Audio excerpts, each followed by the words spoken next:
And then something startlingly red and blue slammed into the witch's head, knocking her over.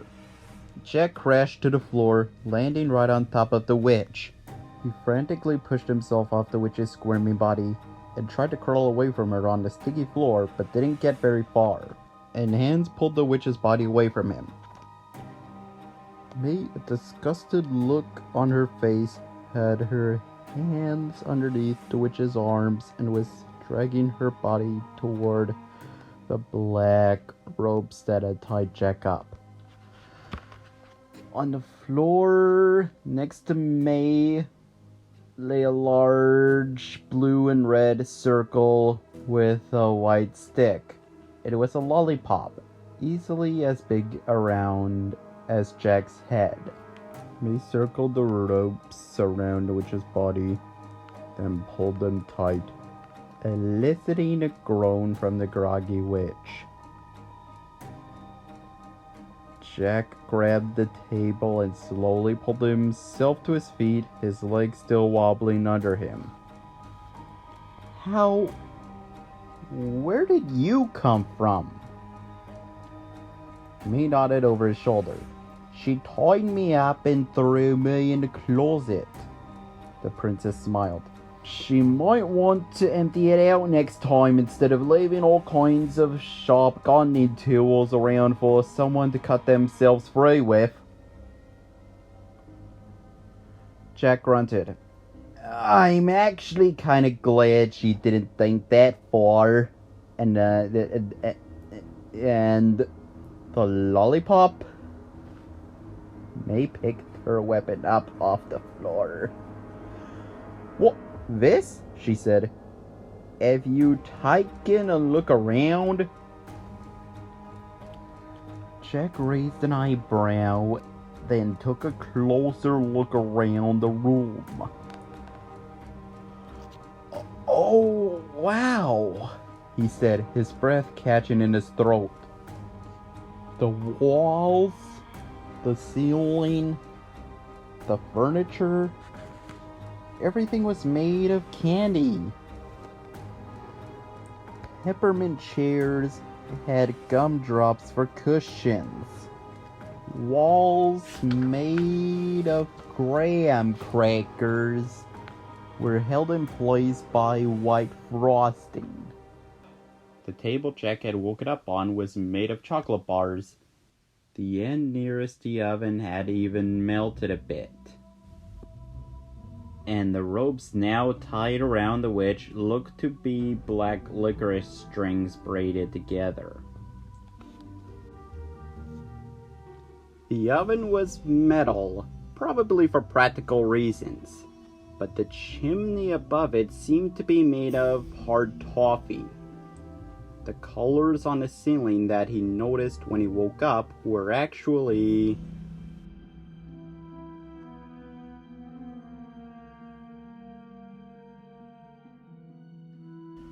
well, he couldn't tell what kind of candy they were, but they looked good.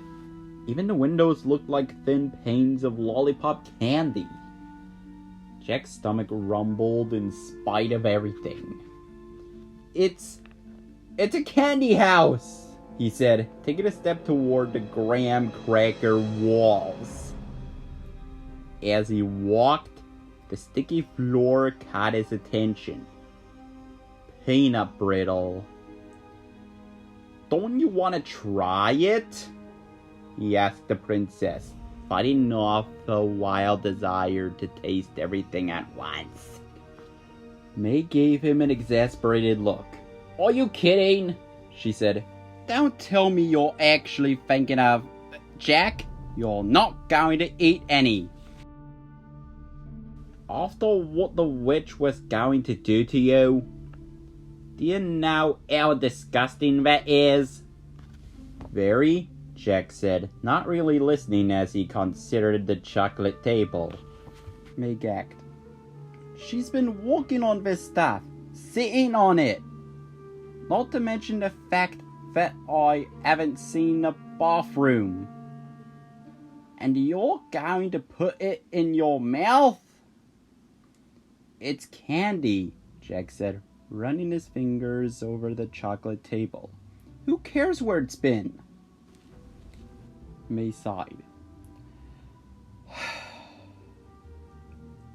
I can't tell you how disgusted I am right now. At least down at the floor, or the chairs, or tables.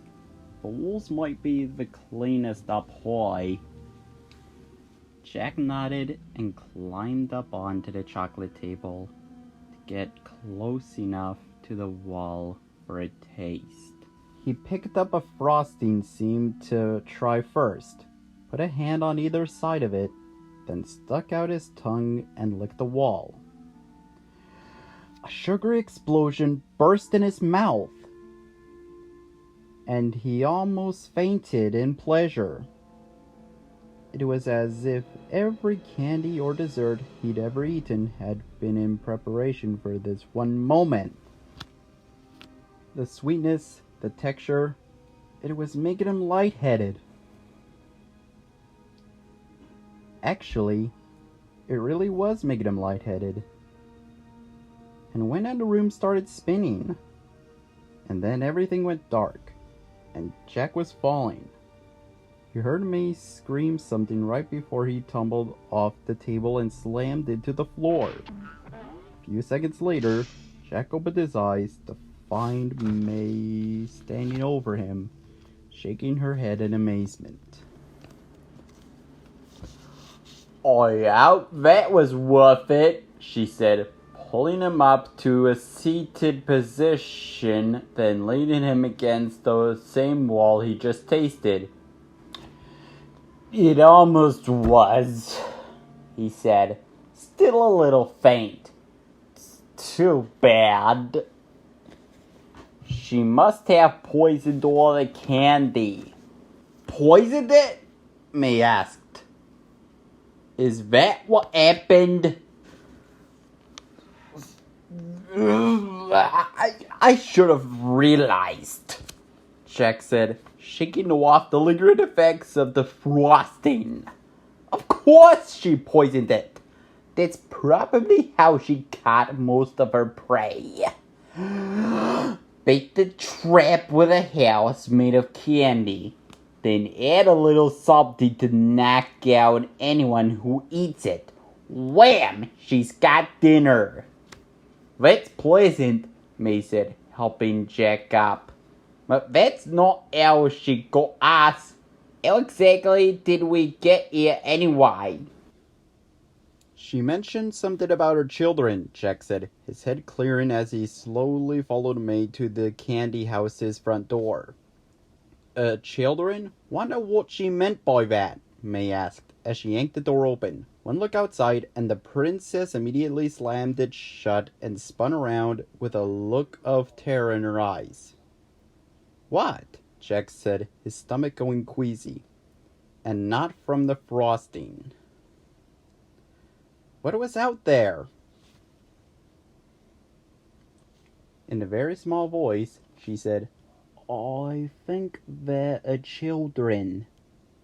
Jack frowned. "Okay, so there are a few kids. We should be able to get past them." He picked up a nearby lollipop. "Especially if we have weapons," he said with a smile that May didn't return. "What?" he asked her again. "A lollipop's not going to cut it, Jack," May said quietly. From outside, Jack heard a giggle, the same one he'd heard before falling asleep. A second giggle quickly joined it. Then a third, and soon what sounded like hundreds of the creatures began laughing right outside the door. A second later, the witch began laughing too. "Come in, my children," she shouted. "I know I said the girl was to be left alone, but Mother's changed her mind. Come and taste, and we shall feast on both of these delicious morsels."